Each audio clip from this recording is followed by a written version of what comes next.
So when we were putting together the conference, actually this idea for this panel came out of a dairy study that the legislature had commissioned the department to put together.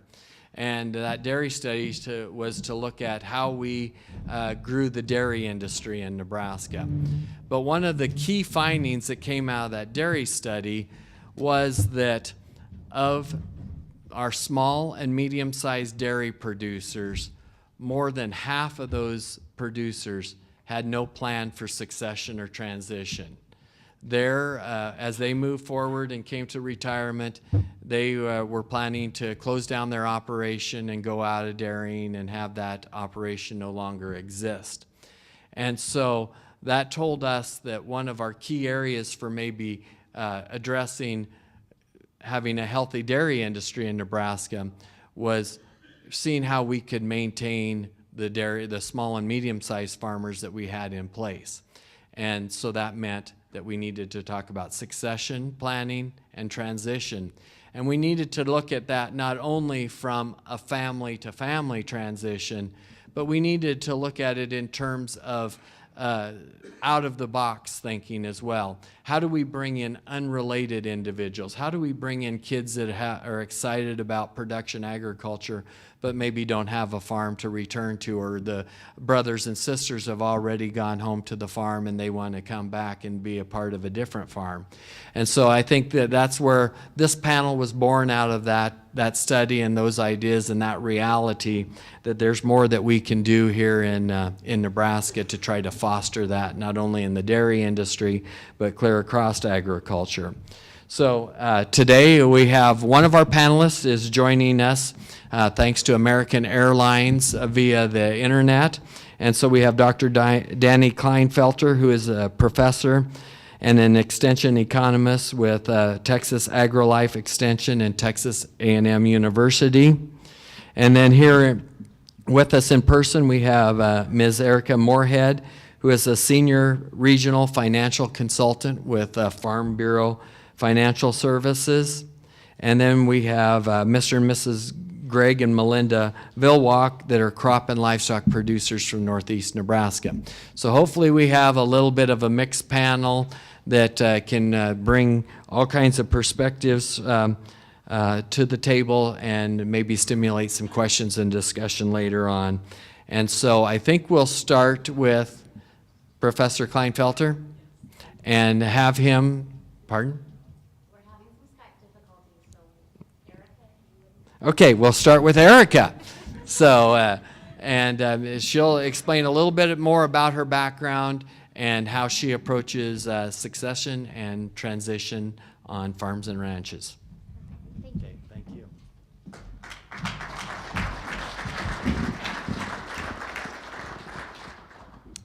Okay, so yes, my name is Erica Moorhead, and I am the regional financial consultant for the state of Nebraska for Farm Bureau. And so I spend my days traveling across this small state of ours, helping families work on transitioning from one generation to the next. The governor spoke about the urban and rural divide, and that is so real here in the state of Nebraska. Whether I'm in Omaha or Lincoln or Kearney, some of the industries and the occupations that I'm working with are far different than like tomorrow when I'll be in Imperial, Nebraska. So I would like to share a little bit of information today just on how important this transition planning is, discuss with you, some of the obstacles that we need to overcome from either the generation that's looking to transfer to the next generation or the younger generation whose turn it is to kind of take over the reins and become the producers of the future. So maybe.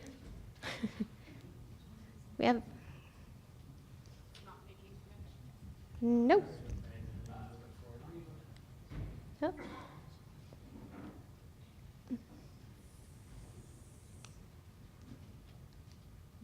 Okay. All right. Well, do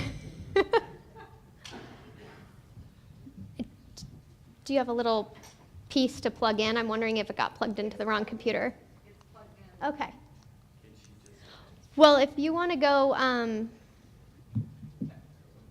Yeah, and it's okay. I don't need the PowerPoint, so this will be fine. Our agenda for today is we're going to talk about some family business stories. I'm going to give you an example family. They're going to be the Andersons. They could be the Smiths or the Does, but we're going to use the Andersons for purposes of today's discussion. Talk about some of those obstacles. Talk about some of the risks that exist, and then how do you put this plan together? Who do you need to be part of this team?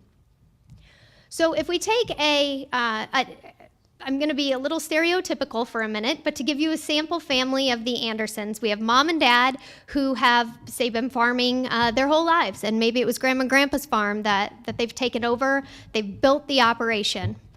And mom and dad Anderson have 3 kids. Okay? They've got a son who is involved in the family operation, and a daughter and another son who are not. You know, they're employed in the more urban markets, so they have W-2 paychecks and 401ks and group health insurance and all of those things that, Dan, we're going to call him Dan Anderson on the family farm, maybe does not have. And so we have 2 very different situations. So the 2 kids who have chosen more urban employment opportunities have some of those benefits of 401ks and group health insurance, and they do not require a substantial balance sheet in order to make their living every day. They don't need hundreds or thousands of acres of land or head of cattle in order to earn a living and make have their occupation. Whereas Dan, the one who is involved in the family operation, does. In order to raise cattle, that creates a significant asset on a balance sheet. That requires land in order to be able to do that, or additional land in order to be able to farm. And so 2 very different industries, 2 very different employment opportunities for the children, and that then plays a part in mom and dad's succession plan. So son's moved back home. He's decided he's going to set up shop in rural Nebraska and move his family there, raise his children there, be involved in the community there. And dad says, don't worry, son, someday all of this will be yours, right? And it's always a handshake agreement. It's always an agreement between father and son that he was going to take over and this is what was going to happen. But mom and dad don't necessarily have a plan in place. And suddenly, unexpectedly, dad passes. And I apologize to all you guys in the room. I always pick on you first, but there's like mortality tables and things that just say the odds aren't in your favor, okay? So bear with me. I promise when we get to the risk part, we'll talk about us females being disabled, all right? We'll get there. So dad's always said, son, don't worry, this will be yours. And now mom is faced with a very uncomfortable decision. Does she honor her husband's wishes and leave everything to the on-farm son? Or does mom say, you know what, I love my children equally, and because of that, I need to leave my estate equally? And so we have this whole fair versus equal conversation that we have. And it puts mom in a really tough spot. And I will tell you today, more than the last 4 or 6 years, I am seeing estate litigation be at an all-time high. Because mom's put in an uncomfortable position and someone is going to be upset.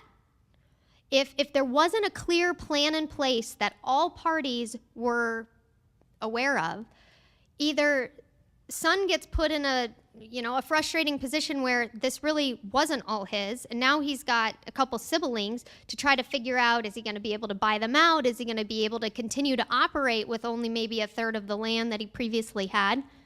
And the brothers and sisters are faced with an uncomfortable situation as well, and that is, do we go ahead and forego maybe what is seen as part of their inheritance so that their brother can continue to have a job and be able to produce an income and sustain his family? Or do they cash in and say, you know what, with land values today, we're talking about significant amounts of money, so it puts everybody in a very uncomfortable position. So the alternative to that is mom and dad or grandma and grandpa, whichever generation currently holds these assets, taking the steps to put a plan in place. And for that plan, it's really going to be on 4 different levels. Okay, the 4 different challenges we have to address. And one is, what assets do we have and how do we own them? There's titling arrangements that may affect how land passes between husband and wife or between mom and dad and the children. There's legal documents that may come into play. Sometimes it's an old, I call them I love you wills, where 30 years ago our kids were young and we were going on our first trip trying to figure out who was going to take care of the kids if we both didn't come home. And so we did a very simple basic will that says, honey, I love you and I'm leaving everything to you. But 30 years later, with the significant increases in the value of land, the values of equipment, the sizes of our farming and ranching operations, very quickly we can see some federal estate taxes that maybe come into play. So having estates set up properly via wills, trusts, titling arrangements, beneficiary designations to make sure that there's no surprises. Okay, so taxes can definitely be an obstacle that we need to make sure we address. Secondly, is the fact mom and dad have worked their lives, typically very hard, long hours, to build the operation. Okay? And we don't want to see them have to build it and turn around and just give it all away. Okay? So making sure that mom and dad or grandma and grandpa, whoever the current owners are taken care of for whatever their definition of retirement may look like. For a lot of farmers and ranchers, retirement looks exactly like it looks today. And so with that, we spend all this time when you're young talking about what happens if you die too soon. And then you get to a certain age and we talk about what happens if you live too long. You just really can't win. So making sure that we have adequate protection for risk and all the different risks that may come in and try to pull away those assets that we need in order to be able to continue to farm or to continue to raise livestock. So retirement funding, to whatever that may look like. Then we have risk. And we are living longer than we did before.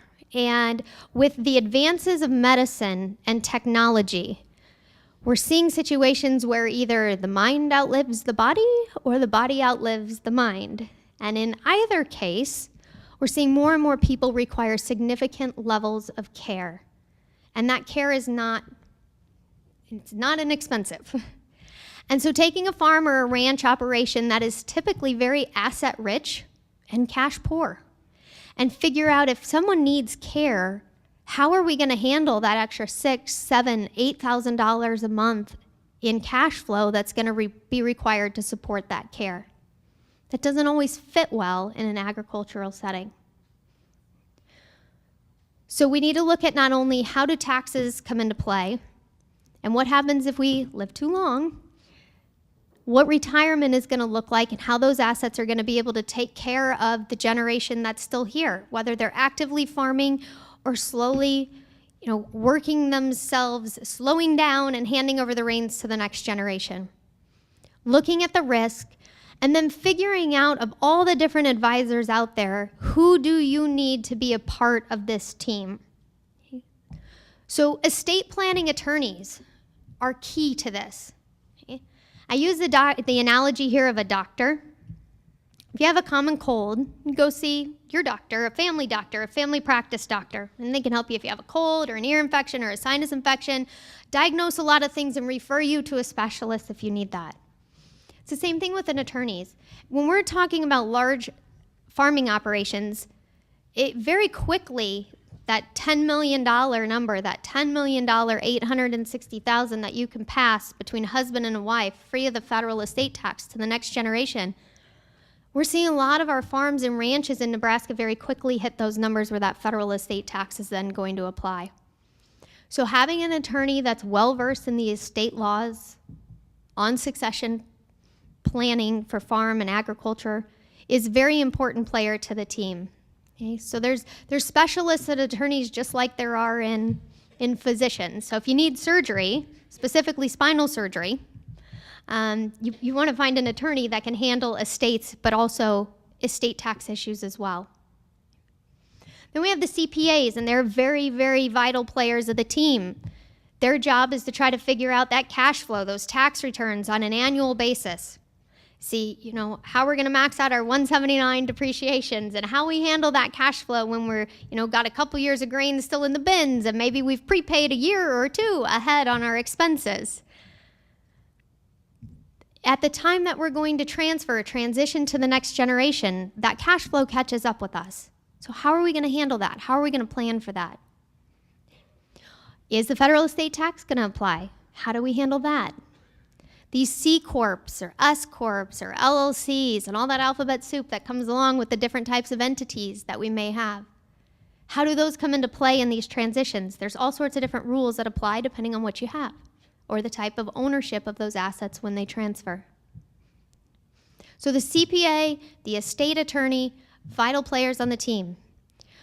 Is there going to be a trust officer needed? I mentioned more and more estates are being challenged. They're ending up in the courtrooms. And with that, it puts everybody again in uncomfortable situations. If one of the children is the trustee, but we're not necessarily leaving an estate equal to all the children, just asking, for a lawsuit, for someone to say, this isn't fair, hire an attorney. And typically that's the last thing mom and dad want to see happen. So these corporate trustees are becoming more and more prevalent as far as being a player on the team for that. Charitable interests. Do we have any charitable objectives that we want to accomplish? Is there somebody we need to handle that for us? There's charitable advisors out there that can handle that. And then how do these things like insurance products and investments all fit into the picture? And somebody that can help make decisions based on a plan, and if some sort of protection is needed in the context of the plan, we don't ever want to see, the protection policies, the products be the plan. So that picture right there of those kind of 5 key players really helps create an estate transition team. And it's very important that we are able to successfully transfer these operations from either one generation to the next between related parties or one generation to the next between unrelated parties. As I travel the state, I have more and more farmers and ranchers that are saying, you know what, I don't have a son or I don't have a daughter that's going to be the next future owner operator.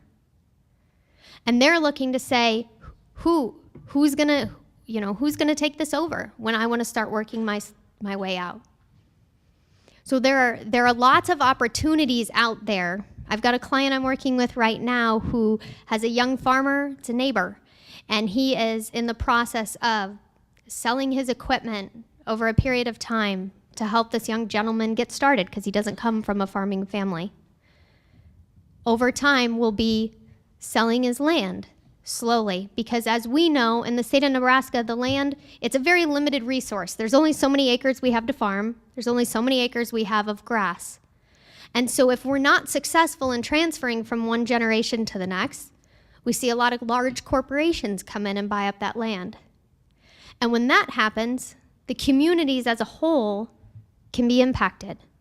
So if, from the Andersons' point of view, if Dan doesn't have the opportunity, if mom and dad aren't successful in their estate planning in order to farm that ground or take over the operation, Dan ends up moving off the farm, away from the community. He's got to go somewhere else to find work, which not only pulls Dan out of the area, it pulls his kids out of the schools.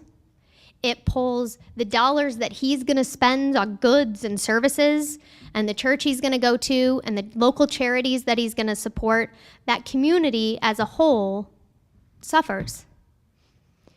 So as we look at this kind of urban-rural divide, it's very important that the farm and agricultural community, that we make sure those estate plans are in place, that the legal documents are coordinated with the CPA and the tax returns, that protection issues are used properly, and that the next generation then is given the skills and the tool set that they need to be successful. So we have all the mechanics that kind of structure who's going to get what and when, who's going to be able to take over the operation. We need to make sure then that that next generation gets taught all the different areas of the business. Oftentimes I see dad does everything that doesn't have a computer screen and son does everything that does have a computer screen, okay? And that's becoming more and more parts of the operation that do require that computer screen. Making sure that that next generation, related or not, is not only taught, how to run the equipment, but how to price and how to hedge and when to buy and when to sell and the tax game that goes along with it. Making sure that they understand all the different areas of running a business, an agricultural business, makes them in a position to then be successful. More and more I'm seeing, my 80 and 90-year-olds I meet with, they were farmers for life. They're still out there, retired, doing exactly what they were doing the day before, if someone hasn't taken away the keys yet. My 50 and 60-year-old generations, farmers, they're the ones, half of them are going to keep doing what they're doing, and the other half is thinking about actually retiring in a more traditional sense. They have places in Arizona or places in Florida, and maybe it starts with the winters away.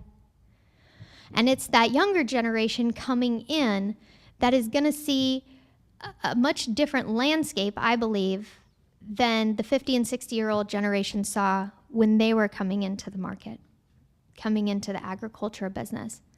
So today, I'm not sure which way we're going to go. We're going to go this way. Okay, and then I will introduce Greg and Melinda, who have done a great job of not only being part of a family operation, but starting to build their own operation as well. Okay, I think Danny Kleinfelter is up on Skype next. All right. Well, if you could see me on this, I want to welcome all of you and tell you I've gone through a lot of things the last 2 days in terms of technology and weather that you go through. I've had flights canceled, delayed. Skype, we've gone off and on in connection with this.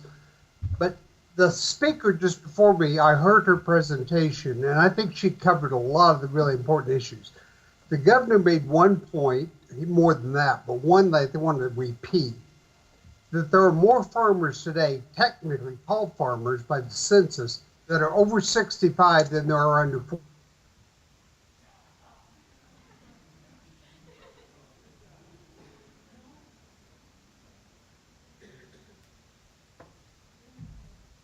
So one thing that might help us a little bit, I don't know how many of you have connected to the Wi-Fi in here.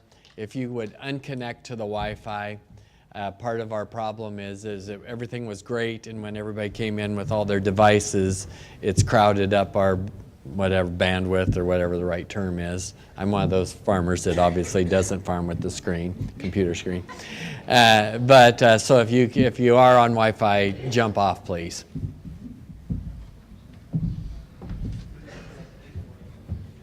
Do you think you'll get him back soon, or do we want to go?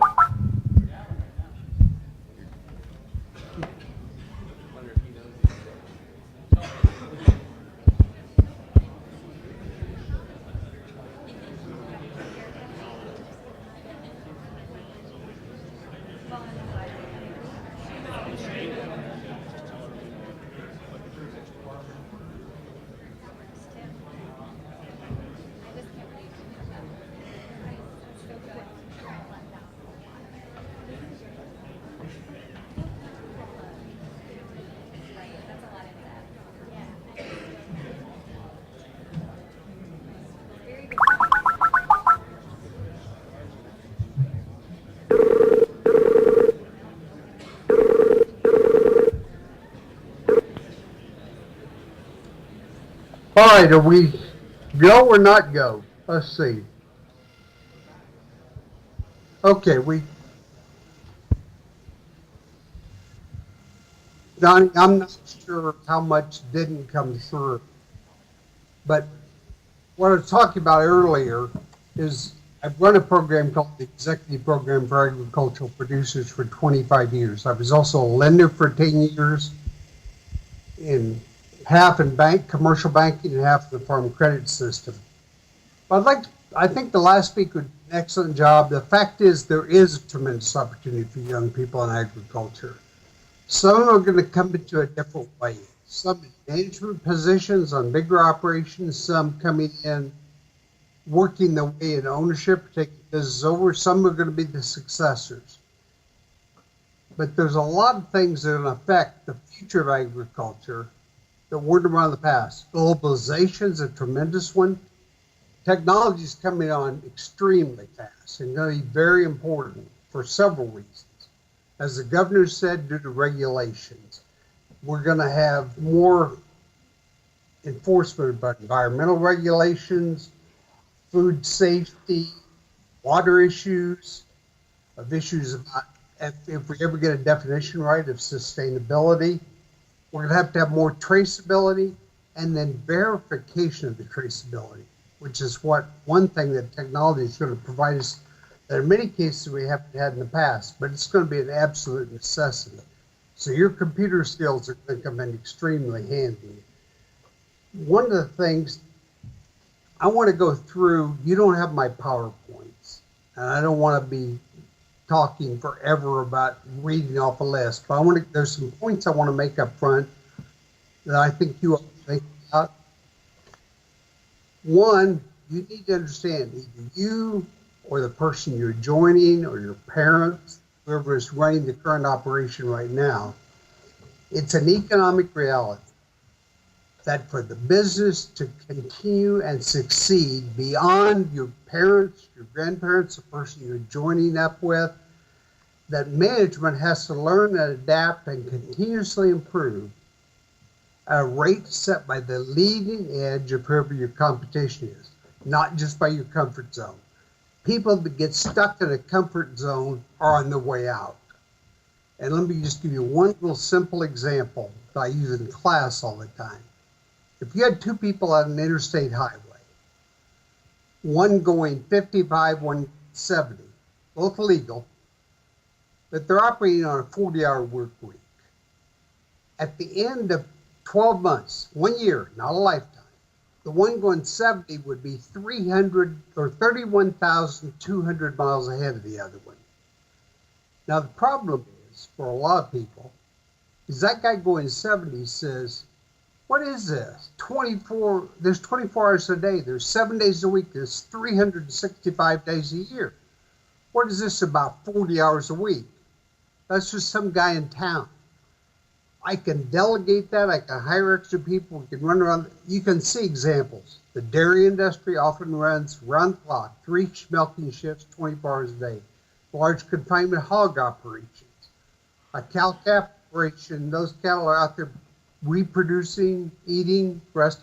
It's a round-the-clock sort of thing. Farming is going more that way.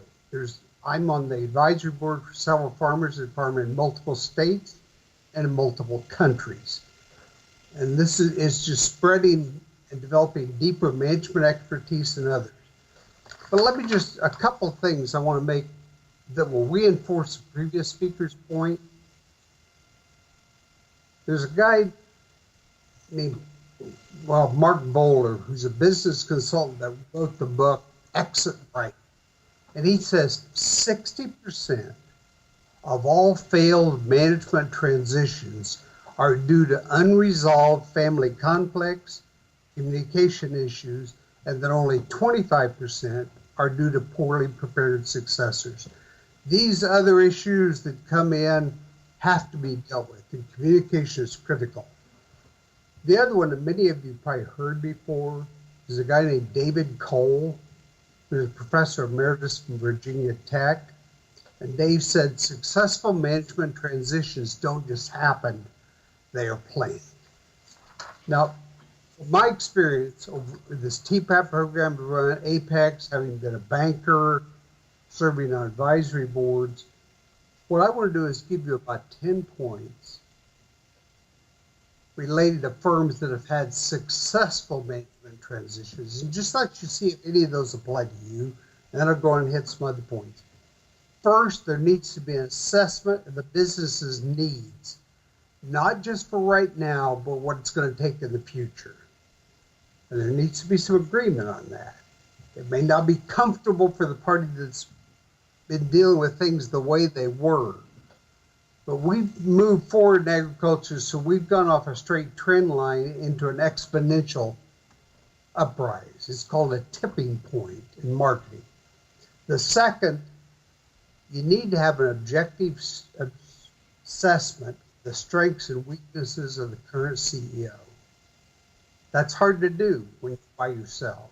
That's why in many cases I recommend people, and I've seen a lot of start going to peer advisory groups with other CEOs so they can have a mirror to see themselves and to learn how their strengths and weaknesses stack up against others. The third thing is to have an objective assessment of the strengths and weaknesses of whoever this is picked to be the successor or the person entering the farm. I mean, nobody's perfect. But if you know what your strengths and weaknesses are, you can compensate for them. Build on your strength, compensate for your weaknesses, whether it's hiring somebody, delegating more, dividing the management functions up, forming an alliance with some other people, or outsourcing. There are different ways to deal with problems. The fourth, and this is a huge one, open, honest, and mature communication. This doesn't need to be parent-child anymore. That can be in the personal side, but about the business, there needs to be some real honesty, straightforwardness. Not just fights, but pointing out things from a purely objective standpoint. Fifth is the creation of a management development plan that addresses the experience, the responsibility, the training, and honest and objective feedback and evaluation for the successor.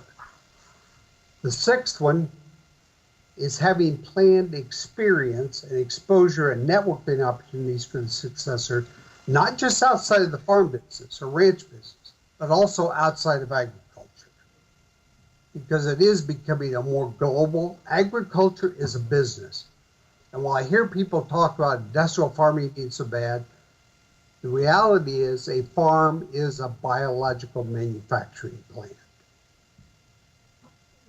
It is dealt with different things, weather and other things, but sort of construction businesses. It's in many of the principles, as was said earlier, whether it's finance, human resource management, personnel management, accounting, risk management, dealing with government programs and regulations, new technology. That stuff is getting, and going after capital, that stuff is getting to be more like any other business. And agriculture, particularly commercial agriculture, is a large capital contribution industry. We see the consolidations going on, and a lot of people in coffee shop talks, that's a terrible thing. You know, those are big bad guys. The fact is, most of corporate agriculture, 98% of it are family farm corporations. They're set up that way for succession planning, for estate planning, and other things. The reality is about 2%, 1/4 of 1% roughly, of all farmers in this country produce 30% of the output. About 7/10 of 1% produce 50%. And 80% of the total output of the production of this country comes from 5% of the farms. That's about 85,000 out of what would be, by census definition, 2.1 million farms. Those are not necessarily like huge oligopoly entities. They're good-sized farms, but they've started to have management specialization. They have delegation and accountability. They're big users of technology, and they treat it like it was a business. The other thing, the seventh one, and this is important, not just for the father and the son or the daughter, if it is, but the whole family. They sit down, especially if they're going to be involved in it in any way, even in ownership, and develop a common vision for the business. You don't know where you're really trying to go, where you're really trying to head. It's hard to bring everybody on board and get them pointing in the same direction and not have some of these communication issues come up. The eighth one is an ongoing delegation of responsibility and authority along with a specific timeline, who the successor is going to be, because it keeps the senior generation from procrastinating, it keeps the younger generation from becoming too frustrated. The ninth point is the involvement of the successor in the development of the business plan and the strategic planning process and decision-making place that's taking place. You can't learn strictly by osmosis. One of the problems with communications is in many family-held businesses and closely held businesses, a lot of that critical information stays with, quote, the farmer. Don Jonovic, who's an extremely well-known family and owner-managed business specialist, says most closely held businesses are not just closely held, they are hermetically sealed. What he means is, I will share information with you when you need it, and I will decide when you need it. This needs to be an ongoing thing so that the next generation is able to absorb that in a time in which it can understand it and experience it.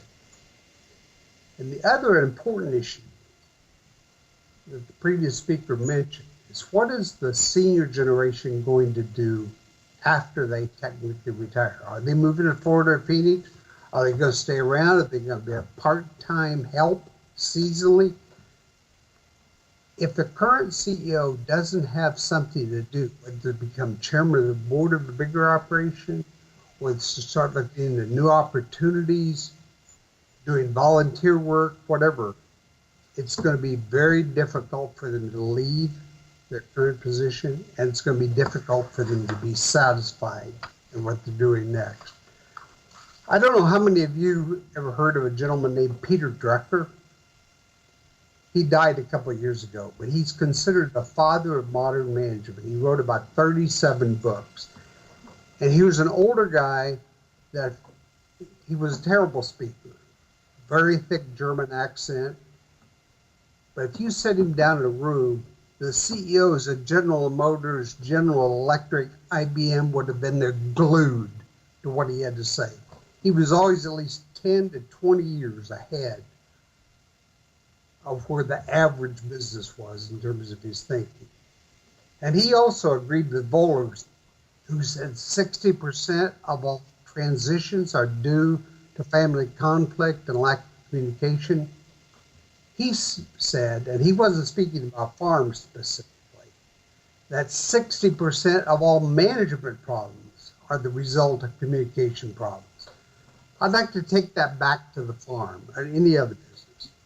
But if you want buy-in and commitment from the family, from the employees, there has to be a clear understanding, shared vision, and a sense of ownership in the business. And that requires answering about 4 questions. Do we know where the business is headed? Where are we trying to go? What are our plans for getting there? I mean, there's going to be derailments and other things along the way and slight diversions. But how do you want us to support you if we don't know what it's going to take to get there? The third one, people want to know what their role is in this business as it's evolving. Is there a place for me? Is there more opportunity? What's in it for me? Is it just more money? Is it a chance to become part of this? To start developing my skills in an area of where I truly love and have talent? Just opportunity that if we don't do these things, this business won't last. And if you want a job here, we need to be doing it. The other thing is employees and family members also need to know 4 other questions. Exactly what do they expect it to do?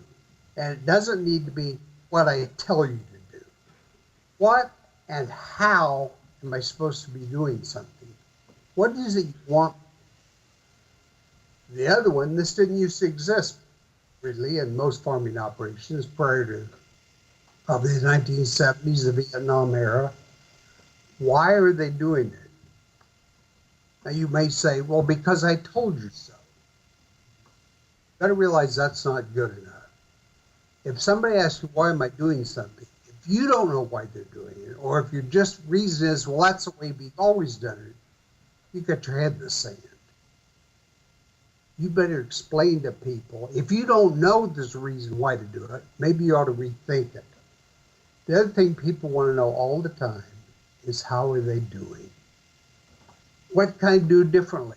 How can I improve? Unless a person is there strictly to fill a slot and just be a laborer that just does a routine job over and over, most people, specifically management people or foremen or anybody else that's trying to grow, wants to know how they can get better.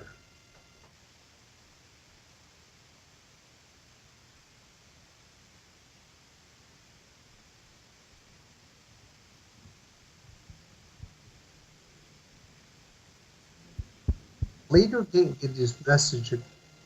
Okay, that's on. If a leader can't get his message across clearly and motivate others to act on it, then having the message doesn't matter.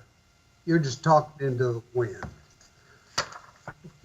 There's a guy very close to me over in Iowa. His name is John Baker, and he's director of the Beginning Farmer Center. And he always makes a point when you're thinking about, well, should I ask that question or should I already know it? He said, don't be afraid to ask dumb questions. They're a lot easier to handle than dumb mistakes. Now, a couple things I think that you need to think, because most of you are in this next generation. One of the things you need to get is an outside perspective. Part of that you've gotten if you've gone off to college. But you need to see how the rest of the world operates. Outside of farming, outside of your area, outside of your commodity, outside of your state, outside the U.S. If you have that opportunity, it's a wonderful thing, and it will give you a different perspective. Now, you may love or you may despise Walmart. But the fact is, Sam Walton is the most successful retailer in the history of the world. And one of the things Sam always made a practice of doing, they said that Sam spent more time in the stores of his competitors than the CEOs of his competitors did. He would always take his successor along with him. They'd go into one of the stores, and when they came out, the successor would say, there's no way these guys can compete with us. We're doing these things better, these things better.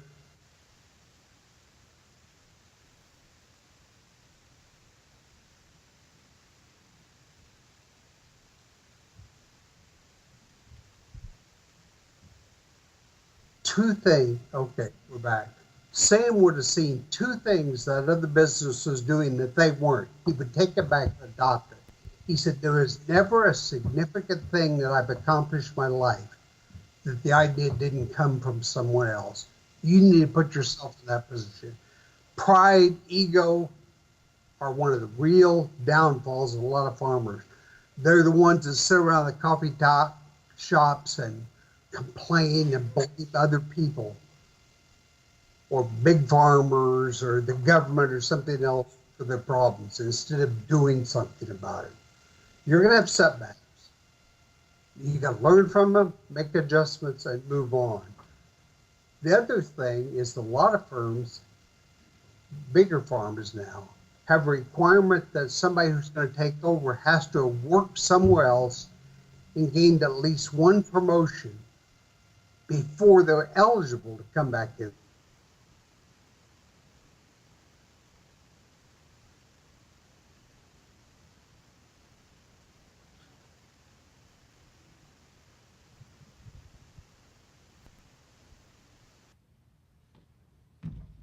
So I think that that was really good, and hopefully we'll be able to get him back for questions and pick up, but rather than keep jumping for a little while here.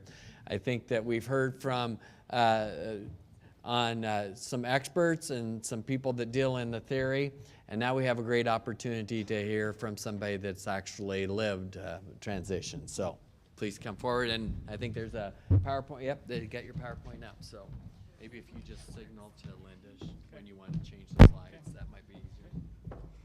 Hello, everybody. I think we're going to maybe start this off with a preacher who was just fresh out of the seminary. And so this preacher, he was going to the Sand Hills for his first assignment.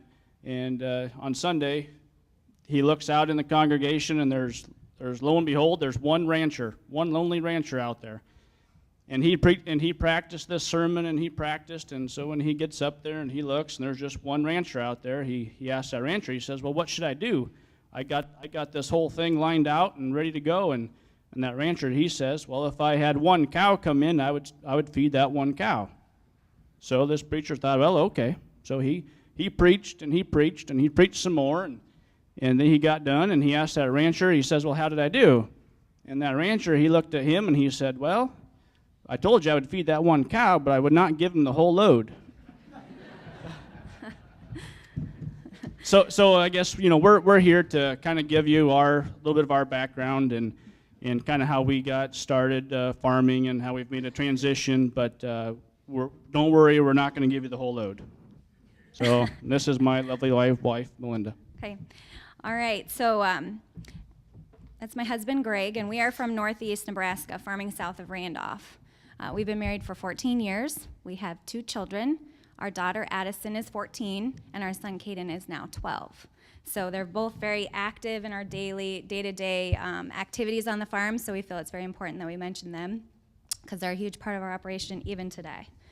We began farming 12 years ago while we were operating our construction business that my husband had formed. So we were building and remodeling homes and doing agricultural remodels and commercial buildings. So our opportunity really came after we had our daughter. We realized that we had our business. We were located in Hooper, Nebraska, and we really wanted to raise our kids in the country. Greg was raised in a small school, and so was I, in a small community. So we wanted to have our children have the same opportunities. So we relocated back to where my family farm was, by Randolph, and basically we relocated our business, and we were just doing construction and helping out a little bit with my grandparents on their farm as they needed help. So in 2006, then, we made the commitment to disperse our construction business and start farming full-time when we were asked by my grandfather, due to his health and not having any other children that wanted to take over the family farm. We loved to help, and we loved, everything about it. So we decided that we would take that opportunity and disperse our business and start farming in 2006. Okay, I guess that's me. Today we have 2 full-time employees. We farm 1,700 acres, corn, soybeans, and alfalfa.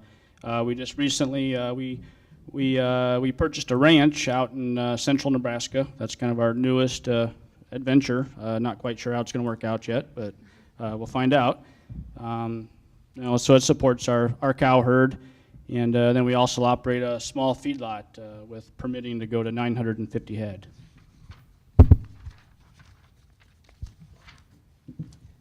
And so I guess, as I look out in this crowd, I see a lot of young folks, and I see a lot of older folks. So kind of this, I guess what we kind of are going to be talking about here kind of fits the young people and the older generation. So on our path to get started, basically we decided that we needed off-farm income. Regardless if we were going to farm or not, we had to have income from something else besides farming. So we started a construction company. We built a rental property, and we sold seed and oil. And then once we were making money and with those businesses, then we started working into the family farm. Melinda's grandpa, he come to us and he says, well, I can't do the hard work of calving the cows anymore. So he says, well, would you buy the cows? And I'm thinking, okay, I can buy 10. But he says, well, no, you're not going to buy 10. You're going to buy them all if you're going to buy them. So we bought them all, and we got a beginning farmer loan with FSA, which helped us get started. So you young people, that's, it's very good to utilize those programs, cheap interest. So then next come, he says, well, I'm going to rent you the land. And there again, I says, well, okay, I can rent a quarter. And, he said, well, I'm not going to rent you a quarter. I'm going to rent it all to you. So we said okay, and we purchased the machinery at the same time, rented the crop ground, and then shortly after that, we purchased a little bit of land on a contract with low interest and aggressive payments to pay down the debt. So there is ways to do it without going to a land sale and buying the land on auction. So next is Melinda. Okay, so a little bit about our transition process. So we started with our cattle in 2003, and then we started row cropping in 2006. In 2012, we kind of created a family limited partnership, or an FLP, for my grandparents' estate planning purposes. So they could basically, it would help them, the retiring generation, have an option to involve all the family members, because none of their heirs wanted to farm, and none of the other grandkids, so it was just us, and they needed a way to include them. So we were Erica was, talking about the what's fair and what's right, and so this was a way that it would protect us that are operating the farm, but yet it would include those that are off farm. And basically how that happens is it allows the transfer of the interest of the farm, but not the land, to the next generation. So the land is in the trust, in the family partnership, and that allows partners, so there would be 11 of partners, my grandmother, my uncles, my mom, and then my cousins. So everyone is a partner in the farming operation. So that helps keep the land in there, but yet they would get interest from that annually.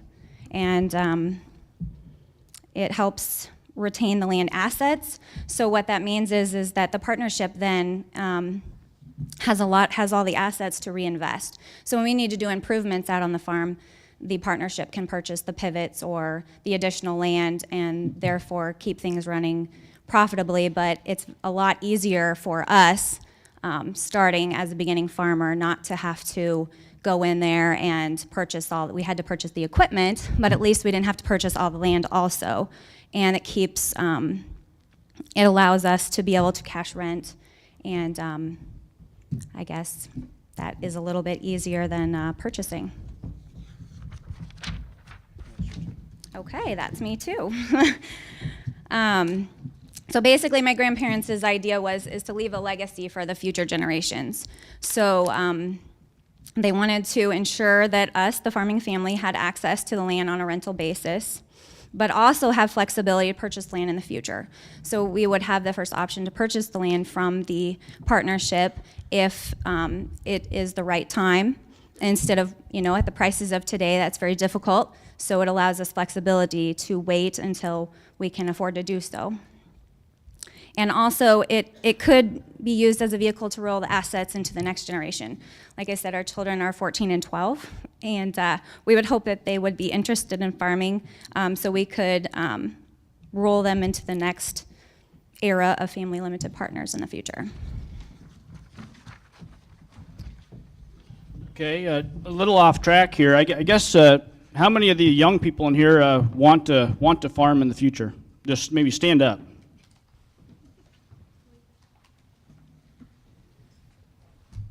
Okay.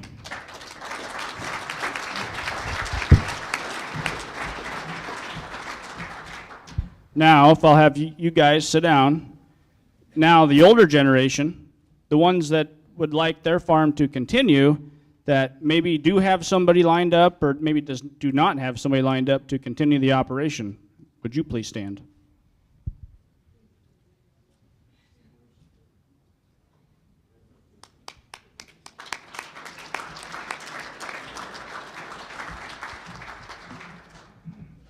So I think that exercise there was, it's pretty important in the fact, I realized my wife and I, we started with family, which, that definitely helps, but it doesn't have to be that way. I think basically you can pick your predecessor regardless if they're family or not, and keep the farm thriving and going. So I guess now some challenges along the way with this family partnership. one challenge, it takes 2/3 vote to purchase land or sell land. So if a piece of land comes up for sale next to us and we don't get the 2/3 vote, we can't buy it. Another one is working with a generation that is removed from the farm. Which is, in the past we'd worked with grandma and grandpa, and then now we work with another generation that pretty much after high school they left the farm, so they, haven't been in touch with the farm to know some difficulties that we may encounter. Possible buyouts in the future. If one partner wants out, the partnership needs to be able to buy them out. And something that they put in there, those wanting to sell their shares, grandma wanted this in there because she wants the family to remain in the partnership, so they would take a discount if they want to be bought out.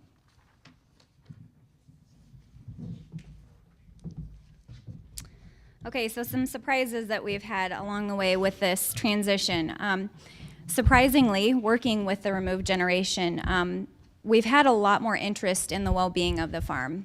There's been, before when it was just Greg and I and Grandma and Grandpa, everybody would come to the farm and be like, oh, that's nice, but now they're actually invested and they want to see us do well. They want the farm to do well. We did have a purchase on a vote to purchase some land, and it was a unanimous vote. So right now, everybody is in line with each other's goals, and the partnership is doing really well. Okay, and the last slide we have is, I guess, advice. Start the process today. Whether you're looking for a farm to farm, or whether you're looking for somebody to farm your farm. Identify that family member or neighbor that could be your predecessor. The sooner you identify that person, the sooner, like Grandpa would say, I can train you just how I want you. And then make your estate plan for the future and for the family farm. But that's all we have for you. And this was our first time we've ever done anything like this, so. Thanks for listening to us.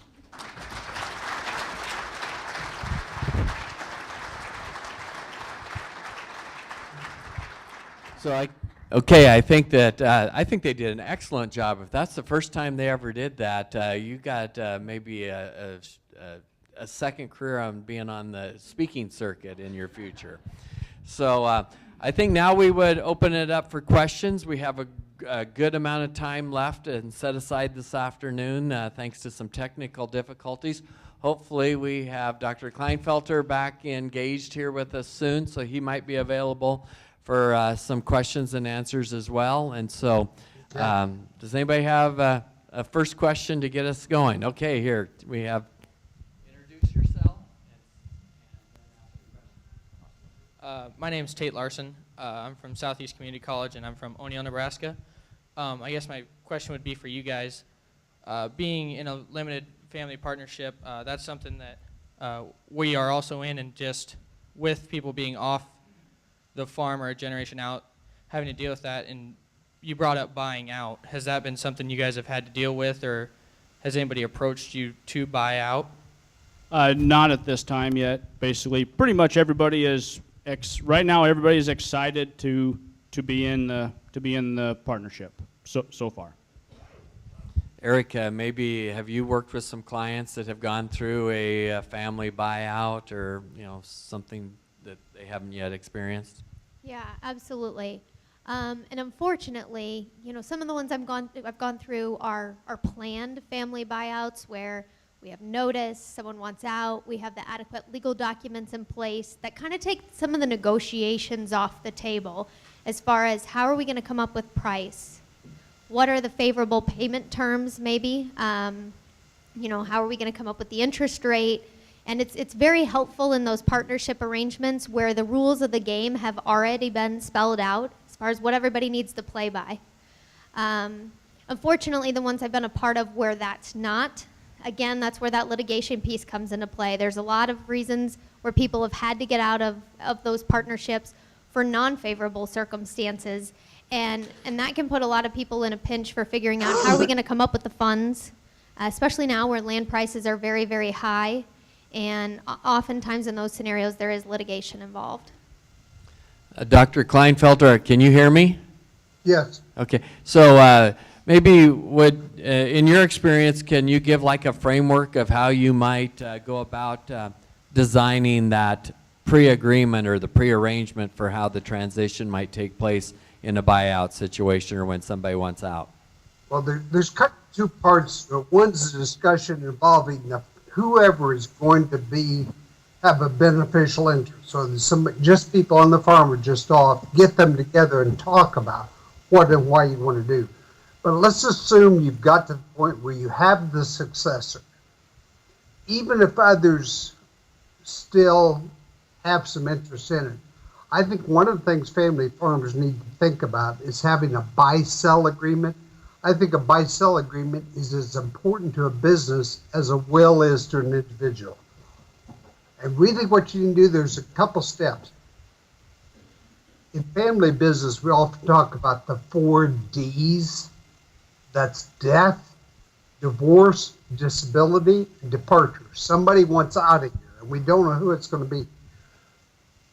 So when you're sitting down while everybody's getting along, when this is just getting started, let's think about all the things that could happen and how if it happened to somebody else, not us or to us, what we think would be the best way to handle it and get that done in writing. Not you, maybe your ideas, have your attorney sit in on it and then draft the document. How are we going to value things? How can maintain ownership if you're working for the business and not? And then one other point, and this may seem stupid, but if you know a forensic attorney, now that sounds a little crazy, but it's somebody whose job it is to try to fight buy-sell agreements. When there's a disagreement that comes up after the death or departure of somebody, have them go over the document. You're going to have to search around and find this type of person because any legal document can be challenged. So go ahead and look for what are the holes we should take out of this thing. And I think that's an important part. The discussion that takes place and bringing it together and making sure you're doing something you think, if I win that position, what I think could be handled fairly. Okay, thank you. I think that's critical. Okay, another question. Dwayne Linneman. Dewey Linneman from Webster County. Got a question concerning, I see you did a family limited partnership.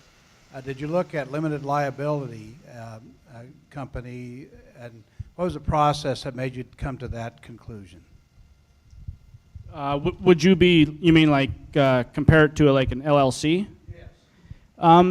Yeah, I mean, I guess they looked at both LLC and the family limited partnership. I guess I'm not exactly sure why we went with the family limited partnership. Erica, do you see a difference in how those are set up and why one might be, you choose one rather than another one depending on your situation? I don't know that I'd be the best person to talk about the technical aspects, but I would say I see a fair divide. I do see more LLCs recently being formed, where I saw a lot more family limited partnerships formed in the past. How about you, Dr. Kleinfelder? The advantage of a family limited partnership over an LLC, if there is one, or why would you choose one over the other? I didn't hear the question, who the question was addressed to. So the question was why you might choose a family limited partnership over a LLC. Okay, well, there's actually more types of, whether it's a sub-S corporation, but there are limited liability partnerships, not just family limited partnerships. Family limited partnerships were set up a lot for valuation reasons, the ability to reduce the value of some of the assets and asset transition. One of the most successful farms I know in the United States is an LLP. And this isn't far from it. It's Riverview Farms in Morris, Minnesota. They have operations, I think, in Nebraska, South Dakota, and Iowa. They're a very large dairy, a very large farming operation. They have feedlots, dairy cattle, and they are an LLP. And they allow their employees to buy interest in that LLP so they can get ownership that way. Even it also allows outsiders to invest in the business, and they'll take it. They can only buy it one time a year. The valuation is set up, but there's a separate board of directors who decides on the business decisions. But I've seen more LLPs, not family limited partnerships, but just limited liability partnerships being used lately. Okay, thank you. Another question.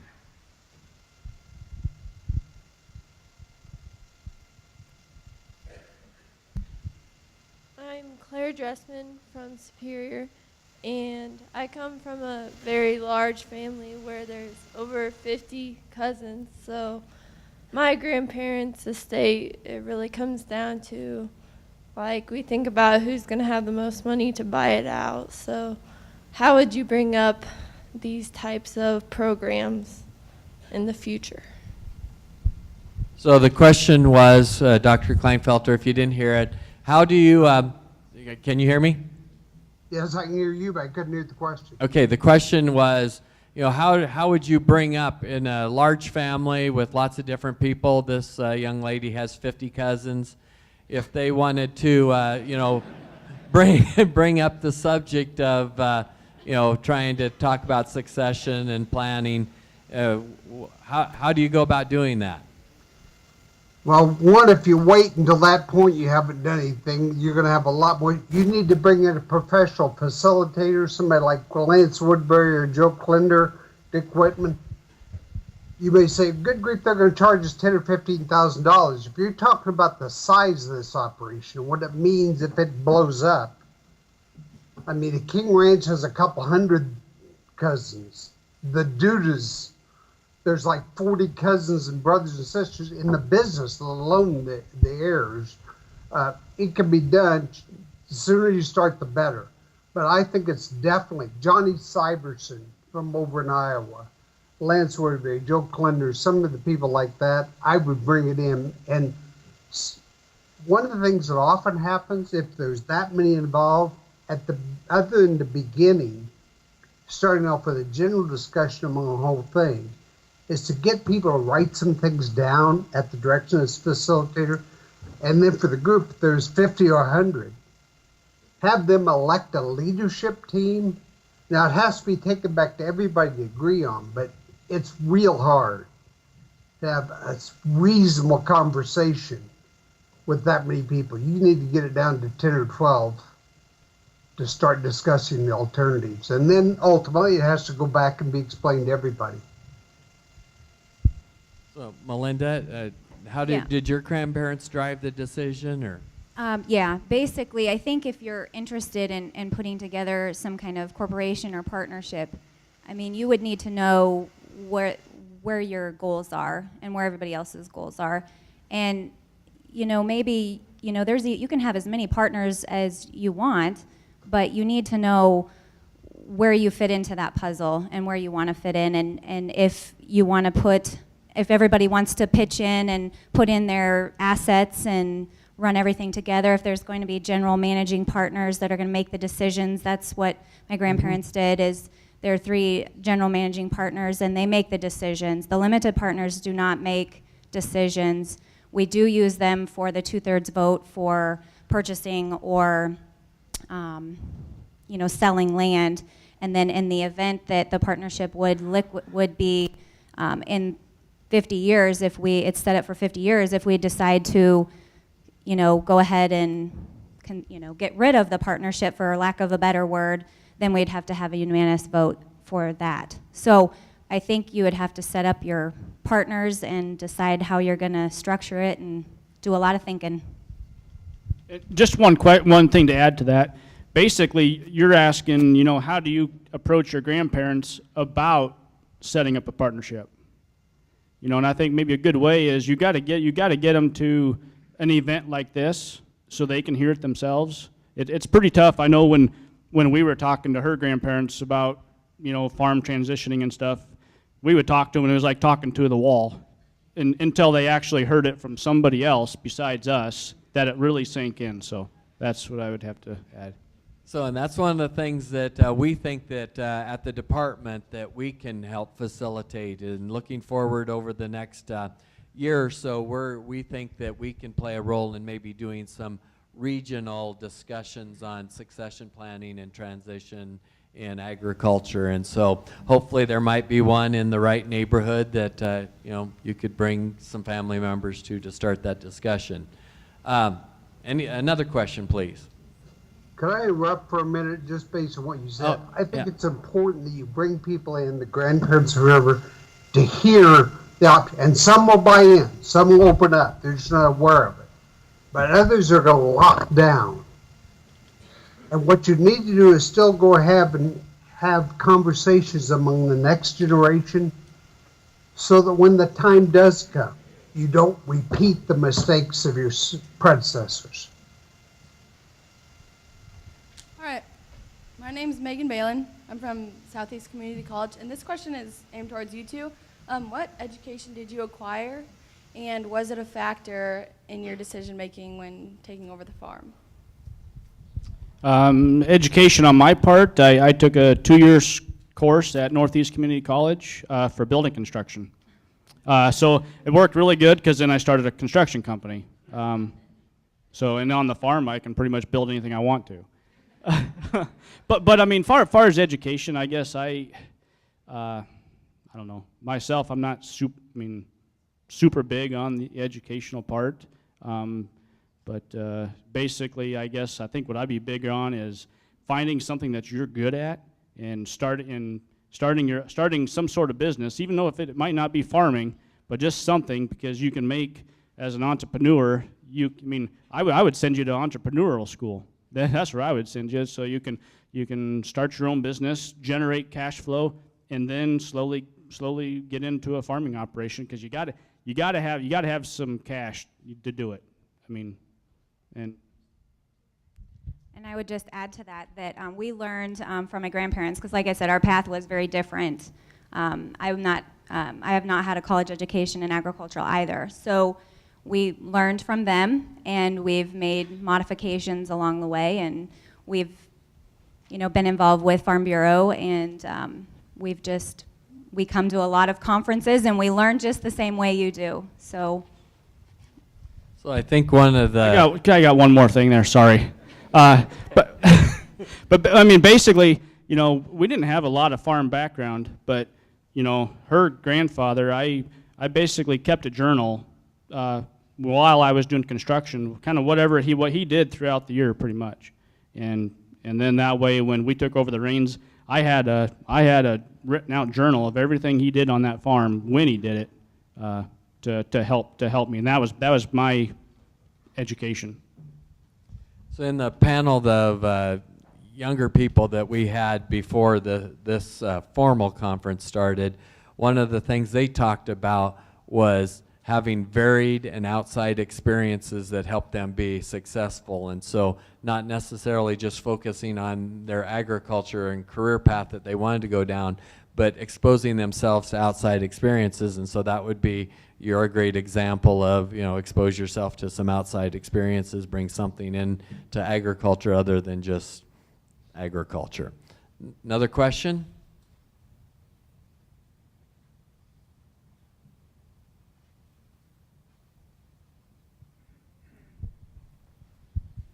So I think we haven't had a chance to recognize properly Senator Johnson. Senator Johnson is the chairman of the Ag Committee for our legislature, and we'll introduce a bunch of other dignitaries and special guests here later this evening. But Senator Johnson took time away from the legislature to come here, and so that's something that we haven't necessarily seen done by an Ag Committee chairman before. So thank you for being here, and thank you for your question. Thank you.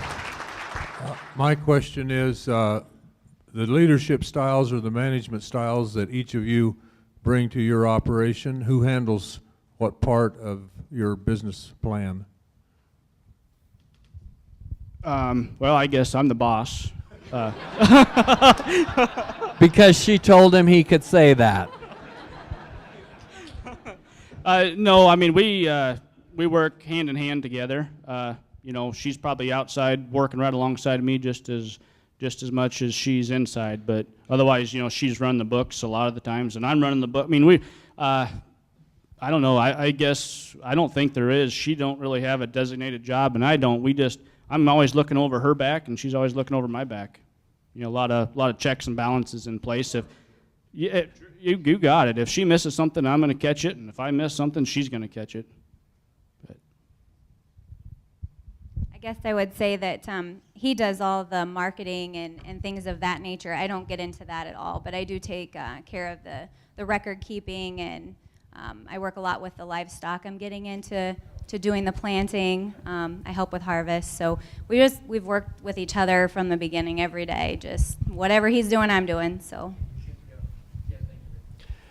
I was curious, and when you talked about your operation was growing and you'd bought the ranch or the grassland in the sandhills or whatever, did the partnership buy that, or is that something that you're doing on your own? No, that's just kind of us. So sink or swim, we got a boat and we're going.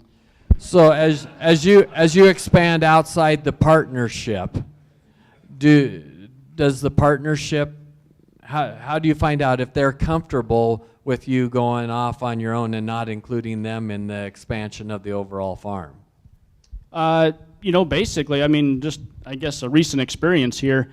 When we were looking at this ranch, and then we had farmland coming up for sale right next to the family farmland, it was agreed upon that you know, the cows are ours, and we have to have pasture. So everybody thought it was in our best interest to go get pasture, and the 80 acres that the family had been farming for the last 40 years was agreed upon that the family was going to purchase that 80 acres. So. Okay. So you communication. Oh, I mean, definitely. We have. I mean, there's very good communication between Grandma and the third partner. Okay, and somebody. Okay. We're gonna get Ron, and then we'll get you. How do you guarantee between one another that your finances won't get intermixed, or do you guarantee one another, or how do your finance people handle that? Are you talking like ourselves and the partnership? Well, if you're in a corporation, you got members, they all guarantee one another for your lender. Well, usually. And everybody's name is usually on the line. Right. So basically, you know, the partnership doesn't borrow any money. Basically, right now, all the partnership has is assets that are paid for, and then, you know, Melinda and I mean, the only thing the actual partnership does is holds the actual land. So the money for the 80-acre purchase, was it cash that was available? Correct. Because I mean, in the past, the family had a ranch in Missouri. When that ranch was sold, then, you know, that they just felt right that cash was put into the partnership. So because I mean, you want to have cash in the partnership besides just assets, because if a partner wants out, you got to have a way to be able to buy them out without going to the bank to get a loan. Erica, maybe you could address the question a little bit from a perspective of maybe you've seen other business organizations or limited liabilities that actually do have debt and how they manage that. Right. And that would definitely be a difference, with a partnership like theirs, being a general partner versus a limited partner. There are issues there if the partnership was to have debt, as far as who's kind of on the line for that. A lot of the lenders are having people sign personal guarantees if land is held in some sort of entity to make sure that they're personally backing that. I kind of feel like the negative person for some of these things because unfortunately, oftentimes when I'm being called in, it was something, be it a lawsuit or a divorce or something where there's now partnership assets at risk, and the partnership is trying to figure out how it's going to come up with capital that it needs. Buy-sell agreements can be the same. If the partnership has agreed, as they mentioned, that it's going to execute an option on one of those things that he mentioned, as far as a death, a disability, a lawsuit, those types of things. One of those trigger points happens, instantly there's a liability created on the balance sheets of either the partnership owners, the partners, or the partnership in and of itself. And so making sure that it's very clear in those agreements not only what needs to happen when, but that the partnership itself or the owners themselves are in a position to be able to make good on those contractual arrangements that they've signed. Is part of the answer to his question with the limited liability that not everybody's guaranteeing the whole debt, they're only guaranteeing that portion that they own of the partnership? Yeah. And in their case, it really hasn't been an issue on who's general partner versus who's a limited partner, because that entity doesn't actually have any debt. And each year as income comes into the partnership, as they lease the ground from the partnership, it continues to generate revenue that then the partners have to decide, are we going to let that money continue to build up inside the partnership so we are in a position to buy ground and expand when we decide we want to? Or do we want to pay those monies out, on the percentage basis of the shareholders' interests? What about like insurance and some of those things? I assume that the partnership has to have some insurance as well as you have farm insurance? Yeah, from an insurance side, liability protection is obviously key. They can take from you what you have, so you want to make sure you at least have adequate limits of liability.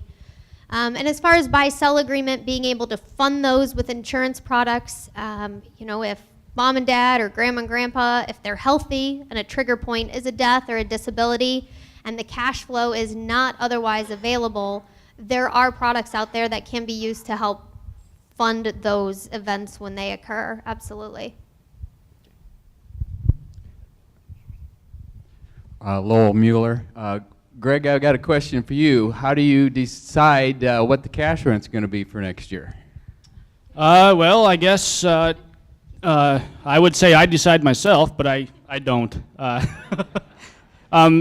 We use the the university a lot for the university averages. Is where we kind of use it as our, or I don't. I mean, basically the general partners use it as their base of what to set the rent at. So is that devalued just like the sale price of the land is devalued, or is that No, at market price? no. I mean, basically, it's what they're trying to do is to establish a fair market value for the rent and the land, and understanding that as us being family members and being a part of the partnership, we're going to take care of the land. We're not going to mine the soil and so forth either. But the agreement provides that you have first right refusal or you get to rent it, right? Exactly. Another question.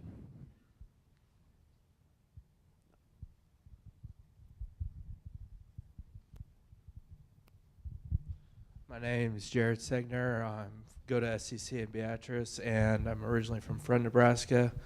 We have a small family operation, and I was just wondering, what's the best way to protect, like, my grandparents' land? They have some land, and it's my dad and his sister, and they've split it between the two, and his sister has made it clear that she's going to sell the land. And what's the best way for us to protect ourselves and be able to keep the land in our family, and just your thoughts on that. Yeah. So timing is everything, and so definitely having the conversations now while both parties are still alive. It is much easier for two people to come to an agreement on what that transition is going to look like and what everybody's going to agree to and be okay with than it is for, I don't know how many children your siblings you have or the sister has, but next thing you know, you've got maybe you go from 2 interests to 8 interests, and they all have spouses, so really we have like 16 opinions as to what's going on here. And so the most successful plans are typically when they can sit down, the two of them, and say, okay, what do we want this to look like? And yes, there are family operations that really their goal is to leave a legacy for future generations and to have, fractional share involvements.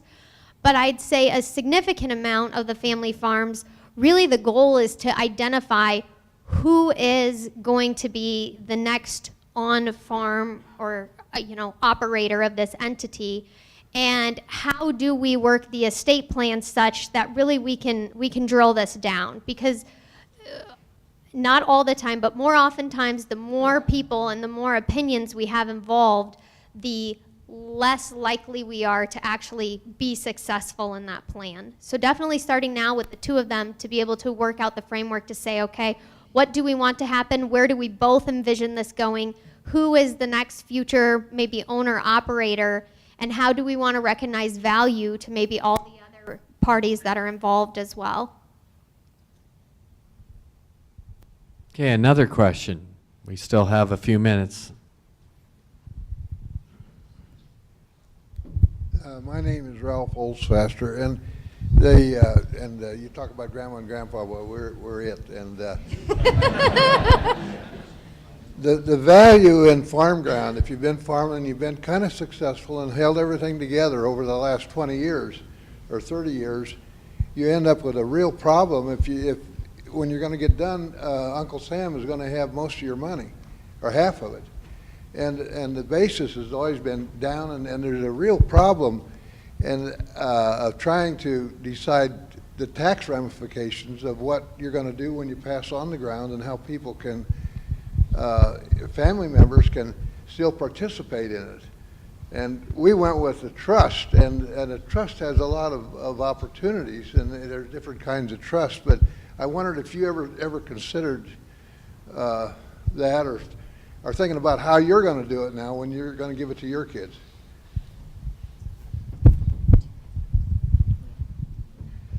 Okay, real quick, let me touch on the tax. When I sit down with a family, the very first thing I'm trying to figure out is whether or not the federal estate tax is going to be an issue. Because like you said, that can have a significant impact. So per person this year, the limit's $5,430,000 that can pass per person to the next generation, free of that federal estate tax, okay? So the very first thing we're trying to identify is what is that tax rate. If it's an estate that's worth less than the $10 million, then our next focus becomes, just like you brought up, on that basis. If you're a grandpa and you bought that land, however many years ago, there's a very good chance that the current value of that land is significantly higher than the basis that what you paid for it. And so when I'm working with the next generation on those plans, oftentimes they come back and say, I would really like some ownership interests. And it's those legal documents, those wills or trusts or those partnerships or those estate plans that give the next generation that instant equity that they need in order to be able to say, okay, yes, we do know that the future is secure for us. The estate plan is in place, so we know we're going to be left in a position able to operate, but letting them wait and actually inherit those assets upon the date of death to receive the step up in basis, that reset of basis, is key. Especially in scenarios where we maybe have a buy-sell agreement where one child is maybe going to end up purchasing ground from another child. If we give them those assets during life, with that we give our basis. And so at that point, if one child turns to purchase from another child, we now have a capital gain tax that we're faced with. So if we can have the legal documents in place to secure the future of the on-farm or the on-operation heir, but allow them both to receive that step up in basis, we can help lessen the tax burden that's going to apply. So we do try to structure the estate such that the cheapest way to cover the estate tax is, first of all, to avoid it. But when we can't, because we're already worth more than that, that 10 million number, then there's more advanced planning that needs to be done at that time. So, and then I'll let you guys talk a little bit more about just the trust. What you granted that one? Okay, is there another question? We're having some great discussion here and great opportunity. I guess I had one thing to say. This is who we are currently working with, Erica, on our estate planning. So this is who we go to. So a lot of these questions she can answer better than we can on how we are planning our estate at this time. My name's Chris Kalkowski, and I'm interested to know, you had a 39% reduction for any buyout. How did that come about, and what was the thinking when that was put in? Pretty much where that originated from was the fact that when the actual assets went into the partnership, the assets were devalued by that percentage, because once the assets get into the partnership, they can't be sold, which devalues them. So that's pretty much where that came from, and Grandma loves it because it's her dream that everybody stays in the partnership. So, and if they got to realize they're going to take a 39% hit by wanting out, then maybe you want to just stay in it. And to comment on that topic a little more, when entities are used for purposes of calculating the federal estate tax, there's two discounts that are typically taken. One is a lack of marketability discount, and the other one is a lack of control discount. So when you're a minority owner in some sort of partnership, corporation, entity, you don't necessarily, as they mentioned, have control. It takes a 2/3 vote to be able to do anything. So that ownership interest is worth less than if you actually had a deed, had title to the property yourself, and you were the only one you had to talk to about whether or not you're going to buy or sell. That lack of marketability comes into play that they can't take their ownership interest in that partnership and go list it on the New York Stock Exchange and have a market of buyers ready to say, yes, I would like an ownership interest in your family partnership. So that lack of marketability will typically justify an additional discount because there isn't a huge market for those types of things. So that's a tool for when the estate is above the $10 million threshold too, correct? Correct. Okay, more. Do you have a question, Bobby?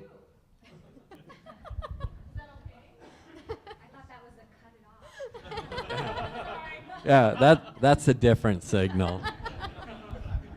So I think the Vilwalks have given us a great launching off point to talk about the family transition, but I'm wondering, Erica, if you have maybe some advice for folks who are in for a non-related transfer. So when there's like a mentee-mentor relationship, do you have some advice for starting that conversation and then maybe some basic structures that work best for that type of transfer?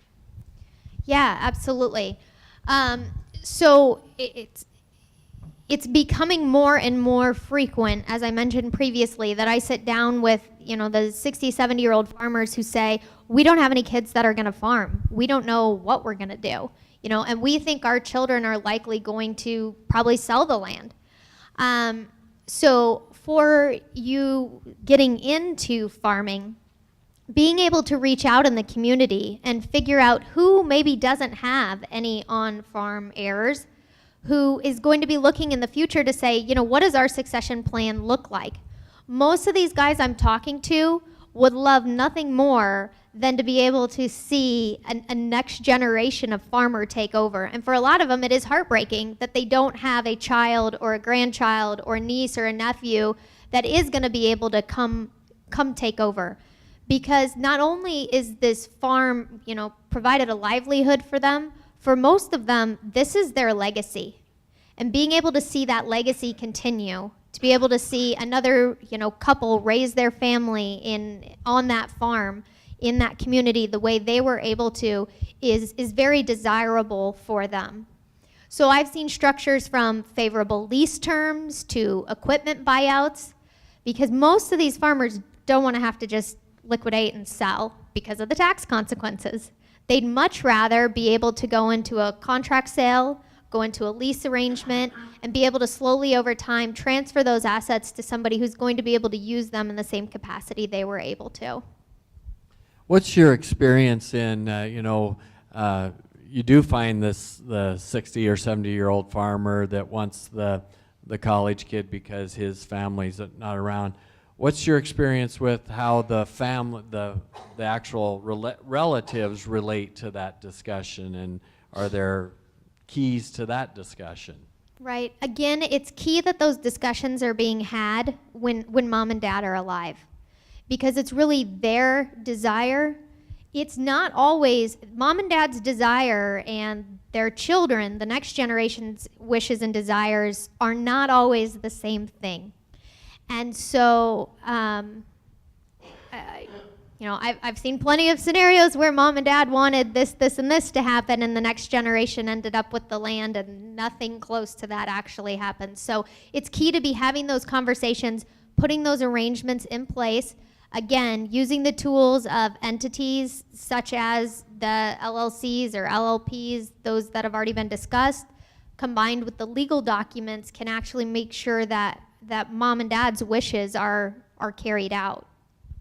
So you need, as a young person, you need to find a partner that's willing to make the legal arrangements and not just verbal arrangements. Absolutely.